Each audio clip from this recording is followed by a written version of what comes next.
Hello everyone, ఇలాంటి videos ముందుగా కావాలి అనుకుంటే వెంటనే మా ఛానల్ని సబ్స్క్రైబ్ చేసుకోండి. అప్కమింగ్ రివ్యూలోకి వెళ్ళిపోదాం. రాజ్ కావ్య దగ్గరికి వస్తారు. కళావతి, తాతయ్యకి ఎదురు చెప్తున్నావేంటి? తాతయ్య నిర్ణయమే ఫైనల్. పిన్ని కళ్యాణ్ గురించి ఆలోచిస్తుంది. అలాగే తాతయ్య ఈ కుటుంబం కోసం ఆలోచిస్తున్నారు. అందుకే తాతయ్య నిర్ణయం కరెక్ట్ అనగానే, నిజమేనండి, తాతగారు ఏ నిర్ణయం తీసుకున్నా అది కరెక్ట్గానే ఉంటుంది. ఇప్పుడు మన కుటుంబం వల్ల కంపెనీపై ఏదైనా జరగరానిది కిందికి వచ్చింది అంటే కంపెనీ మళ్ళీ పైకి వెళ్ళే ఛాన్స్ ఉండదు అనగానే, ఇంతలో అపర్ణాదేవి అంటుంది, చూడు కావ్య, ఈ ఆస్తి పాస్తి ఇవేమీ మనకి అవసరం లేకపోయినా కంపెనీని ఇంటిని చక్కదిద్దాలని మనం కోరుకుంటే సరిపోదు. ఎదుటివారి కూడా మన గొప్పతనాన్ని చూసి వాళ్ళు అలాగే ఉండాలని కోరుకోవాలి. కానీ ఇంట్లో మనపై కుళ్ళు కుతంత్రాలు జరుగుతున్నాయి. కంపెనీ ఎలా పోయినా పర్వాలేదు, లాభాలు వచ్చి మన ఆస్తులు 10 రెట్లు అయినా పర్వాలేదు, కానీ ఆ కంపెనీని నడిపించే వ్యక్తి గొప్పగా ఉండకూడదు. అదే ఇక్కడ జరుగుతుంది అనగానే, కళావతి నువ్వు నాతో పాటు రా అని చెప్పి ఇక రాజ్ కావ్యని తీసుకుని వెళ్ళిపోతారు. ఇంతలో ఇక ఇందిరాదేవి అంటారు, బావా, కావ్య అన్న దానిలో న్యాయం ఉంది. తను ఇంటి కోడలే. ఈ ఇంటి పరిస్థితుల్ని అలాగే కంపెనీ పరిస్థితుల్ని తను అంచనా వేసింది. మీ నిర్ణయం ఇంతేనా అని అంటుంది. చూడు చిట్టి, ఇక్కడ ఉన్న వాళ్ళందరికీ కంపెనీని రాజ్ పట్టించుకోకపోతే ఏం జరుగుతుంది అన్నది తెలుసు కదా. మరి వాళ్ళకి నచ్చినప్పుడు మనమేం చేస్తాము అని చెప్పి సీతారామయ్య గారు అక్కడి నుండి వెళ్ళిపోతారు. ఇక ఇందిరాదేవి అంటుంది, చూడు ధాన్యలక్ష్మి, నువ్వే అన్నావు కదా నా మొగుడు మతిమరుపుతో ఉన్నాడు, మీ వల్లే నేను బావగారిపై అక్కగారిపై ఆధారపడుతున్నాము అని. మరి ఆస్తి పంపకాల విషయంలో వాళ్ళు సంపాదించిందే ఎక్కువ అని చెప్పి నువ్వెందుకు అనుకోలేదు? చూడు, లెక్కలు తీసేటప్పుడు అన్ని లెక్కలు అందరూ తీస్తారు, కానీ ఇంకొకసారి ఈ ఇంట్లో ఎవరు పెట్టిన గడ్డి వాళ్ళు తిన్నారు. వేరే వాళ్ళు గడ్డి పెడితే తినేసి ఈ ఇంట్లో కారు కూతలు కూశారు అంటే ఇప్పుడే చెప్తున్నాను, ఆస్తి ఎవరికి రాయాలో వాళ్ళకే రాసేస్తాను. ఒకవేళ ఆస్తి ఎవరికి రాయకపోతే అనాథాశ్రమానికి బావా నేను ఆస్తిని ఇచ్చేస్తాము. అప్పుడు కళ్యాణ్ పరిస్థితి మీకు కూడా వస్తుందని గుర్తుపెట్టుకో అని చెప్పి ఇందిరాదేవి వెళ్ళిపోతారు. ఇది ఇలా ఉండగా కళ్యాణ్ కవితల బుక్ పట్టుకొని ఇక వస్తూ ఉంటారు. ఇంతలో తనకి ఒక కార్ డాష్ ఇస్తుంది. ఎవరు అని చెప్పి పక్కకి తిరుగుతారు. కారులో నుండి గర్వంగా అనామిక కిందకి దిగుతుంది. అయ్యయ్యో, కవిగారు ఏంటి రోడ్డుపై పడ్డారు? ఇప్పుడు ఈ కవితలు ఎక్కడో చెప్పి ముష్టెత్తుకోవడానికి బయలుదేరినట్టున్నారు. అలా ముష్టి అప్పుని పెళ్లి చేసుకున్నాక నీ బ్రతుకు కూడా ఇలా రోడ్డు మీద పడుతుందని అనుకున్నాను అనగానే ఇక అనామిక వైపు కోపంగా చూస్తూ ఉంటారు. ఏంటి, నేను ఇంట్లో ఆఫీస్కి వెళ్ళమని చెప్తే నా మీద ఇంత ఎగిరావు, ఇప్పుడు అప్పుని పోషించడం కోసం ముష్టి వాళ్ళ అయిపోతున్నావా? గ్రేట్, మీది చాలా గొప్ప ప్రేమ అని అంటుంది అనామిక.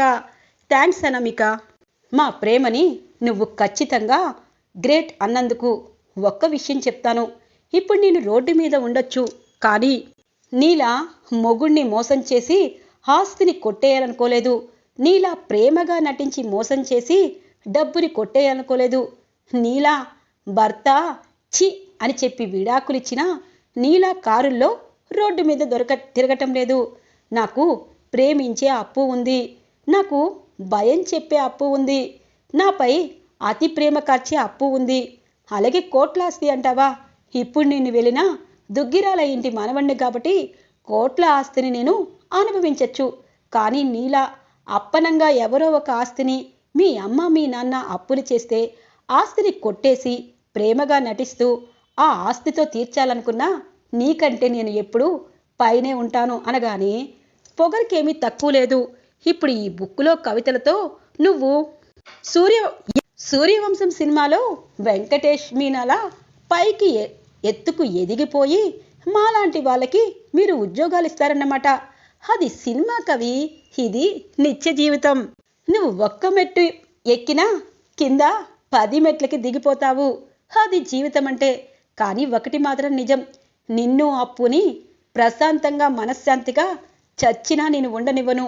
మీ ఇద్దరూ రూపాయి లేక గొడవలు ఆడుకొని మీ ఇద్దరూ శాశ్వతంగా విడిపోయేటట్టు మనశ్శాంతి లేకుండా చేస్తాను. ఈ అనామిక అంటే ఏంటి అన్నది ఖచ్చితంగా మీ ఇద్దరికి తెలియజేస్తాను అని చెప్పి అంటుంది. సరే, ముందు వెళ్ళి కారు రెంట్ కట్టు. ఎందుకంటే నీ దగ్గర డబ్బు లేదు, బిల్డప్ ఎక్కువని నాకు అర్థమైంది అని చెప్పి కళ్యాణ్ అనడంతో ఒక్కసారిగా సీరియస్గా చూస్తుంది అనామిక. ఇది ఇలా ఉండగా ఇక రాజ్ కావ్య దగ్గరికి వస్తారు. ఏంటి, మా తాతయ్యని ఎదిరించి తన మాటనే తప్పుగా అంటున్నావు? అసలు నువ్వేమనుకుంటున్నావు? ఆస్తి పంపకాలు పిన్ని అనడంతో తాతయ్య ఈ నిర్ణయం తీసుకున్నారు. వాళ్ళెవరికీ లేని అభ్యంతరం నీకెందుకు అనగానే, అదేంటండి అలా మాట్లాడుతున్నారు? ఈ ఇంటి కోసమే కాదు, కంపెనీ కోసం కూడా మనం ఆలోచించాలి కదా. తప్పు చిన్నవారు చేసినా పెద్దవారు చేసినా తప్పు తప్పే. అందుకే ఈ నిర్ణయం వెనక్కి తాతగారు నాయనమ్మ తీసుకుంటారని అనుకుంటున్నాను. అలాగే మనం వాళ్ళ వారసులం, వాళ్ళ ఆస్తిపాస్తులని మనం కాపాడుకోవాలి అని అంటుంది కావ్య. ఓ, ఎప్పుడూ లేనట్టు కొత్తగా మాట్లాడుతున్నవేంటి కళావతి? మా తాతగారు ఎంతో కష్టపడి చాలా కోట్ల ఆస్తిని సేవ్ చేశాడు. ఇప్పుడు కంపెనీ గురించి మా తాతగారే పట్టించుకోవట్లేదు, నువ్వు మాత్రం ఆస్తుల గురించి మాట్లాడుతున్నావు. ఎప్పుడు నీకు ఇలా జరుగుతుంది? ఆస్తులు కావాలని, ఆస్తులపై ఆశ ఎప్పుడు పెరిగింది? అందుకేనా కళ్యాణ్ అప్పుని ఇంటికి రానివ్వకుండా వేరు కాపురం పెట్టేటట్టు చేశావు అని చెప్పి అంటారు. ఒక్కసారిగా షాక్ అయిపోతుంది కావ్య. ఏం మాట్లాడుతున్నారు అని అంటుంది కావ్య. సరే, నువ్వేం చెప్పాలనుకుంటున్నావో చెప్పు, నేను క్లారిటీ ఇస్తాను అని అంటారు. నేనేం చెప్పాలనుకుంటున్నానండి, కళ్యాణ్ వచ్చేదాకా మీరు ఎండీగా ఉండకూడదని తాతగారు నిర్ణయం తీసుకున్నారు. అసలు కవి గారు వస్తారో రారో అన్నది కూడా తెలియటం లేదు. ఎందుకంటే కవి గారికి డబ్బుపై ఆశ లేదు. అలాగే అప్పుని బాగా చూసుకోవాలని కోరుకుంటున్నారు. తను ఎప్పుడు డెవలప్ అవుతారు, ఎప్పుడు పైకి వస్తాడు, అప్పటిదాకా కంపెనీని చూసుకోకపోతే ఆస్తులు కరిగిపోతాయి. ఇక తాతగారు అనుకున్నట్టు అందరూ ఉమ్మడిగా లేకపోవడంతో ఆస్తుల గురించి మరింత గొడవ పడతారు. అందుకే తాతగారి నిర్ణయాన్ని తప్పు పట్టాను అనగానే, ఓహో అవునా, ఆ విషయాలు తాతగారికి, నాయనమ్మకి, మా మమ్మీ డాడీకి, అక్కడ ఉన్న వాళ్ళెవరికి తెలియదనా సైలెంట్గా ఉన్నారు? మరి నువ్వు ఒక్కదానివే మాట్లాడుతున్నావంటే ఖచ్చితంగా నీకు ఆస్తి పాస్తులపై నీకు ఆశ పెరిగింది. కళ్యాణ్ కూడా శాశ్వతంగా రాడు అన్నట్టు మాట్లాడుతున్నావు. అంటే ఈ ఇంటి కోడలిగా నువ్వే ఆస్తిని అనుభవించాలని కోరుకుంటున్నావు, ఆస్తి పోతుందని భయపడుతున్నావు, అంతే కదా అనగానే ఒక్కసారిగా ఉలిక్కి పడుతుంది కావ్య. అంటే నేను ఆస్తిపాస్తులని నమ్ముకునే దానిలా కనిపిస్తున్నానా? ఏం మాట్లాడుతున్నారండి మీరు? ఇప్పుడు మనస్ఫూర్తిగా అంటున్నారా, కావాలని అంటున్నారా అనగానే, కావాలని ఎందుకంటాను? ఎందుకంటే కావాలని అనటం లేదు, ఉన్నదే అంటున్నాను. ఒక మనిషి ఇంట్లో పరిస్థితిని బట్టి భార్యతో కట్టుబట్టలతో వెళ్ళిపోతున్న తను నువ్వు ఆపకుండా కవిగారు వెళ్ళిపోయినా తన బ్రతకాలని, కష్టాడు పడాలని, అప్పుడే జీవితం విలువ తెలుస్తుందని చెప్పావు కదా. అంటే వాళ్ళు డబ్బు లేక అడుక్కు తింటున్నా జీవితం విలువ తెలుసుకోవాలి. ఇక్కడ మనందరం సంతోషంగా ఉండాలి. ఆస్తులు దేనికోసం కళావతి? మనం అనుభవించడం కోసం. ఆ ఆస్తి అనుభవించకుండా బయటికి వెళ్ళి కష్టపడుతూ ఉంటే మరి ఉన్నవాళ్ళకి ఆస్తిపై మక్కువనే కదా. ఇప్పుడు కళ్యాణప్పు కష్టాలు పడుతూ ఉంటే మనం మాత్రం ఇక్కడ రాజభోగాలు అనుభవించాలనుకోవడం తప్పు కదా. మా పిన్ని అదే అడిగింది. తాతగారు అందరికీ తెలియాలని ఆ నిర్ణయం తీసుకున్నారు. నువ్వు మాత్రం ఆస్తుల్ని కాపాడాలనుకుంటున్నావు. అంటే ఇప్పుడు నాకు అర్థమైంది, కళ్యాణప్పు బయటే ఉండాలి, మనం మాత్రం ఆస్తుల్ని కూడబెట్టి రాజభోగాలు అనుభవించాలి. ఇది నువ్వు తీసుకున్న నిర్ణయం అని అంటారు. ఆపండి, మీ నోటి వెంట ఇలాంటి మాటలు వస్తాయని ఇప్పటిదాకా నేను అనుకోలేదు అనగానే, ఎందుకు అనుకుంటావు చెప్పు? ఇప్పటిదాకా ఎవరు ఆస్తిపాస్తులు పంచుకోలేదు కదా. మరి నీకు ఏ దురుద్దేశం ఉంటే కళ్యాణప్పుని ఆ చిన్న ఇంట్లో ఉంచావు? నీ మాట ఖచ్చితంగా నీ చెల్లి, నా తమ్ముడు కళ్యాణ్ వింటారు.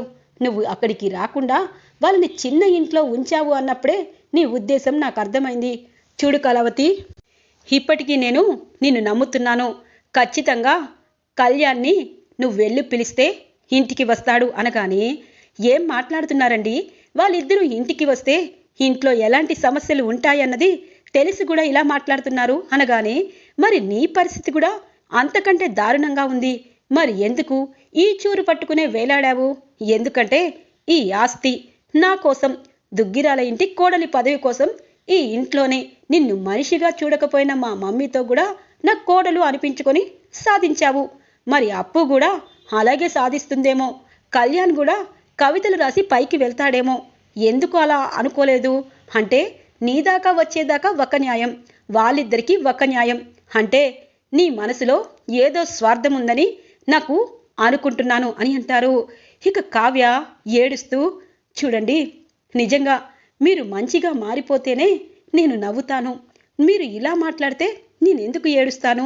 అంటే నాకు డబ్బుపై ఆనందం, డబ్బుపై ఇష్టం, ఆస్తిపాస్తులపై మమకారం. అందుకే అప్పుని, కళ్యాణ్ని బయట ఉండమని కోరుకుంటున్నాను. ఇదే కదా? సరే అండి, ఈరోజు నుండి ఈ ఆశపోతుదాన్ని మీరు భారీగా అంగీకరించద్దు. ఈ ఆస్తిపాస్తులు కావాలనుకునే స్వార్థపరుణాల్ని మీరు కనీసం పేరు పెట్టి కూడా పిలవద్దు. ఎందుకంటే ఈ ఇంటి కోడలిగా ఈ ఇంట్లో ఉండాలని నిర్ణయానికి వచ్చాను. అలాగే అత్తయ్య నన్ను అర్థం చేసుకున్నారు. అలాంటి వాళ్ళని బాధ పెట్టాలని అనుకోవటం లేదు. ఈ రోజు నుండి మీరెవరో, ఈ స్వార్థపరురాలు ఎవరో అని చెప్పి అంటుంది కావ్య. ఇది ఇలా ఉండగా కనకం, కృష్ణమూర్తి బంటితో అప్పు ఇంటికి వస్తారు. అప్పుని చూసి, అమ్మ అప్పు అనగానే, అమ్మ నాయన ఎలా ఉన్నారు అని అడుగుతుంది. మేము ఎలా ఉన్నామని అడుగుతున్నావు? నువ్వేంటే ఇక్కడేంటే? మా ఇంటికి రా అమ్మా, కళ్యాణ్ బాబుని తీసుకునిరా అనగానే, అమ్మా నీ కూతురికి పెళ్ళయింది, నీ అల్లుడు మనసున్న కవి. అలాంటి కవి నేను మీ ఇంటికి వస్తే ఇంకేమైనా ఉందా నాయనా? నేను ఇప్పుడు చాలా సంతోషంగా ఉన్నాను. కవి మనసు ఎంత మంచిదో నాకు తెలుసు.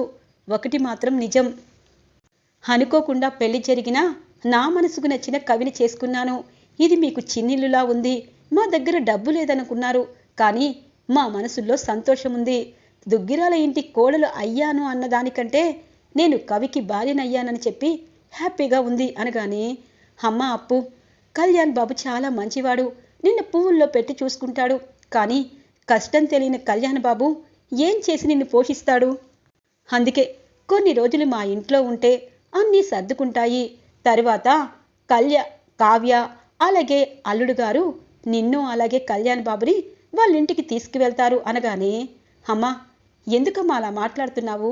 నిన్న రాజ్ బావ వచ్చాడు, మా ఇద్దరిని పిలిచారు, కానీ కవి నేను వెళ్ళమని చెప్పాము. నువ్వెందుకమ్మా ఇంకా వాళ్ళు నన్ను ఆదరిస్తారు అనుకుంటున్నావు? వాళ్ళ గురించి కవికే తెలిసినప్పుడు నీకెందుకు తెలియటం లేదు? ఈ చిన్న ఇంట్లో మేము మనశ్శాంతిగా ఉంటామని నీకు అనిపించడం లేదా అని అంటుంది అప్పు. అంటే అమ్మ అప్పు అని అంటారు. నాయనా నేను సంతోషంగా ఉన్నాను. ఏ తల్లిదండ్రులకైనా కూతురు అల్లుడు సంతోషంగా ఉంటే వాళ్ళకి కోట్లు సంపాదించిన దానికంటే ఆనందం ఉంటుంది. అందుకే మేము సంతోషంగా ఉన్నామని చెప్తున్నాము. నా కోసం మీరు డబ్బులు తీసుకురావద్దు, నా కోసం మీరు ఏమీ తీసుకురావద్దు, కానీ నా కోసం నా భర్త కళ్యాణ్ ఖచ్చితంగా అన్నీ చేస్తాడు. మేము పైకి ఎదుగుతాము, అప్పుడు మీరందరూ సంతోషపడతారు అని అంటుంది అప్పు. అప్పు నువ్వు పెద్దదాని అయిపోయావే. నిజంగా మొన్నటిదాకా కష్టం సుఖం తెలియకుండా ఎలా పడితే అలాగా ఉండేదానివి. ఇప్పుడు కళ్యాణ్ బాబుని పెళ్లి చేసుకున్నాక నువ్వు సరైన మాటలు మాట్లాడుతున్నావు. నాకు చాలా ఆనందంగా ఉంది అని చెప్పి అంటుంది కనకం. ఇక అప్పు వాళ్ళిద్దరి దగ్గరికి వచ్చి కౌగిలించుకుంటుంది. ఇక కనకం అలాగే కృష్ణమూర్తి ఇంటి నుండి వెళ్ళిపోతారు. తెల్లగా తెల్లవారుతుంది. రుద్రాని రాహుల్ గార్డెన్లోకి వస్తారు. మమ్మీ, మనం వేసిన ప్లాను వేసినట్టు సక్సెస్ అయింది. ఇప్పుడు కంపెనీకి రాజుని రానివ్వకుండా గొప్ప ప్లాన్ వేశావు. ఇప్పుడు ఆ కంపెనీ మన చేతిలో చిక్కింది. మనం ఆడిందే ఆట, పాడిందే పాట. ప్రతిసారి ఏ గొడవలొచ్చినా నిన్ను కార్నర్ చేస్తున్నారు. ఇప్పుడు ఆ కార్నర్ చేసే అవకాశమే ఇవ్వకుండా కంపెనీ డబ్బులన్నీ నేను దోచుతాను అని అంటారు. చూడు రాహుల్, ఇప్పుడు ఇదంతా ఎందుకు చేశానో తెలుసా? నీకు పట్టం కట్టాలని. నీకు పట్టం కడితే ఎవరికి ఏ ఉద్దేశం ఉండదు. ఇప్పుడు కంపెనీ స్వరాజ్ కంపెనీ ఇండస్ట్రీకి నిన్ను ఎండీగా చెయ్యాలని నేను కోరుతాను అనగానే, మమ్మీ ఒప్పుకుంటారా అని అంటారు. తప్పకుండా ఒప్పుకుంటారు. రాజుని పదవి నుండి పక్కకి తీశారు. ఇక కళ్యాణ్ ఎందుకు పనికిరాడని బయటపడేశారు. ఇప్పుడు నువ్వే దిక్కు.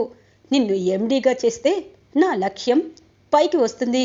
ఆ ధాన్యలక్ష్మి కళ్యాణ్ని చూపించి దానికి మంట పెట్టాను. ఇంట్లో రణరంగం మొదలయ్యింది.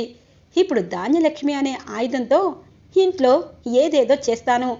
అయినా ఆ ధాన్యలక్ష్మి కొడుకుని అలాగే కోడల్ని ఇంటికి తీసుకొచ్చి ఎండీగా నా కొడుకు ఉంటే బాగుంటుంది అని చెప్పి అంటే అందరూ ఒప్పుకునేవారు. కానీ అలా చేయకుండా ఇంకా ఇంకా దిగజారిపోతుంది. అదే నాకు కావాలి. ధాన్యలక్ష్మికి ఇప్పుడు అవకాశం ఇచ్చాను. ఆ అవకాశాన్ని మనం ఉపయోగించుకుంటాం. పద, హాల్లోకి పద. స్వరాజ్ గ్రూప్ ఆఫ్ ఇండస్ట్రీకి ఎండీగా నిన్ను చేయమని నాన్నను నిలదీస్తాను అని అంటుంది రుద్రాణి. ఒక్కసారిగా అప్పుడే వచ్చిన ధాన్యలక్ష్మి షాక్ అవుతుంది. అంటే రుద్రాణి ఈ ఇంటిని ముక్కలు చేయాలనుకుని నాతో అన్ని మాటలు అనిపిస్తుందా? చెప్తాను. నా కొడుకు అలాగే నా కోడలు ఇంటికి రావాలని కోరుకుంటే సరిపోయేది. కానీ ఆస్తి పంపకాల దగ్గర నుండి కంపెనీని కిందకి దాచే మాటలు మాట్లాడాను. ఇప్పుడు మంచేదో చెడేంటో తెలిసింది. ఈ రుద్రాణి మాటలు నమ్మితే అనామిక జీవితం ఎలా పోయిందో నాకు అర్థమైంది. ఇంట్లో అందరూ ఇప్పుడు నాపై నిప్పులు కురిపించారు అని చెప్పి ధాన్యలక్ష్మి పశ్చాత్తాపపడుతూ హాల్లోకి వస్తుంది. ఇక హాల్లో మరోసారి పంచాయతీ మొదలవుతుంది. నాన్న, అమ్మ, రాజుని వెళ్ళొద్దు అంటున్నావు. కంపెనీ ఇప్పుడు మధ్యలో వదిలేస్తే కంపెనీ ఖచ్చితంగా దివాలా తీస్తుంది. కావే చెప్పిందే కరెక్ట్. అందుకే కంపెనీని నడిపించాలి అనగానే రాజ్ని వద్దని చెప్పారు కదా అని అంటుంది ధాన్యలక్ష్మి. రాజ్ కాకపోతే రాహుల్ చేస్తాడు కదా, ధాన్యలక్ష్మికి అభ్యంతరం లేదు కదా అని అంటుంది రుద్రాణి. దుగ్గిరాల ఫ్యామిలీ అంతా రుద్రాణి మాటల్ని ధాన్యలక్ష్మిని గమనిస్తారు. ఏంటి రుద్రాణి, రాహుల్ ఎండీగా ఉంటే నాకెందుకు అభ్యంతరం ఉండదు? నా కొడుకు ఎక్కడో బయట ఉంటే ఇక్కడ నీ కొడుకు అలాగే రాజ్ కంపెనీ బాధ్యతలు స్వీకరించాలని నేను అనుకోవటం లేదు. రాహుల్ కూడా కంపెనీ బాధ్యతలు స్వీకరించడం నాకు ఇష్టం లేదు అనగానే ధాన్యలక్ష్మి అలా అంటావేంటి? మరి కంపెనీ దివాలా తీస్తుందా అనగానే ఎందుకు తీస్తుంది? రాజ్, రాహుల్, కళ్యాణ్ కాకుండా కావ్యే ఆ కంపెనీకి ఎండీగా ఉంటుంది. ఏ అక్క, కావ్యని ఆఫీస్కి అప్పుడు పంపించావు కదా, ఇప్పుడు నీ కోడల్ని కంపెనీకి ఎండీని చేయండి, నాకేమీ అభ్యంతరం లేదు అని అంటుంది ధాన్యలక్ష్మి. ఒక్కసారిగా రుద్రాణి, రాహుల్, దుగ్గిరాల ఫ్యామిలీ అంతా షాక్ అవుతారు. రాజ్ అయితే అలాగే ఉండిపోతారు. ఇంతలో కావ్య అంటుంది, చూడు చిన్నత్తయ్య, ఆస్తిపాస్తులు, అధికారాలు ఇవన్నీ నేను కోరుకోలేదు. కానీ ఒకటి మాత్రం నిజం, నాకు ఆస్తంటే ఆశ ఉందని మీరే కాదు నా భర్త కూడా అనుకుంటున్నాడు. అందుకే నేను ఎటువంటి నిర్ణయాలు తీసుకోను. నేను ఇక్కడే పని మనిషిలా అందరికీ సేవలు చేసుకుంటాను. మీకు అర్థమైనా అర్థం కాకపోయినా అనగానే ఏంటే పిచ్చిమొహమ, మీ చిన్నత్తయ్యకి మైండ్ నైటు సెట్ అయినట్టుంది. మరి నువ్వేంటి వద్దంటున్నావు అని అంటుంది. చూడక్క, ఈ ఆస్తిపై నాకు ప్రేమ ఉందని అలాగే అధికారంపై ఆశ ఉందని చాలామంది అనుకుంటున్నారు. కానీ నాకు ఇటువంటివేమీ తెలియదని వాళ్ళకి తెలుసు అని అంటుంది. ఇక రాజ్ అంటారు, కలవతి ఎండీగా వెళ్ళు, ఈ ఆస్తినంతా నీ చేజెక్కించుకో, అలాగే కళ్యాణ్ అప్పుని బయటే ఉంచు అని అంటారు. ఇక రాజ్ మాటలకి రుద్రాణి ఇదేంటి రాజ్ ఇలా మాట్లాడుతున్నాడు అని అనుకుంటుంది. చూడండి, అధికారాలు నాకు కాదు, మీకు కావాలేమో. ఆస్తి లేకపోతే ఎలా బ్రతుకుతాడు తమ్ముడు అని చెప్పి తమ్ముడు గురించి ఆరాటపడ్డారు. కట్టుకున్న భార్యని సంవత్సరం దాకా మీరు విలువే లేకుండా చేశారు. మీకు నాకు చాలా తేడా ఉంది అని అంటుంది. కలవతి అని అంటారు. నా పేరు కావ్య, కావ్యని పిలవండి. నా భర్త ఇష్టం వచ్చినట్టు పేర్లు పెడతారు, అప్పుడు తనకి ప్రేమ ఉన్నట్టు. ఇప్పుడు నాకు ఒక విశ్వాసఘాతకురాల్లా అనుకున్నారు కదా, ఆశబోతు అన్నారు కదా, అలాగే ఉండనివ్వండి, ఆశబోతని పెట్టుకోండి అని అంటుంది కావ్య. ఈరోజు ఎపిసోడ్ ఇలా ఇంట్రెస్టింగ్గా ఎండ్ అవుతుంది ఫ్రెండ్స్. రాబోయే ఎపిసోడ్స్ కోసం మా ఛానల్ని సబ్స్క్రైబ్ చేసుకోండి. Thanks for watching friends.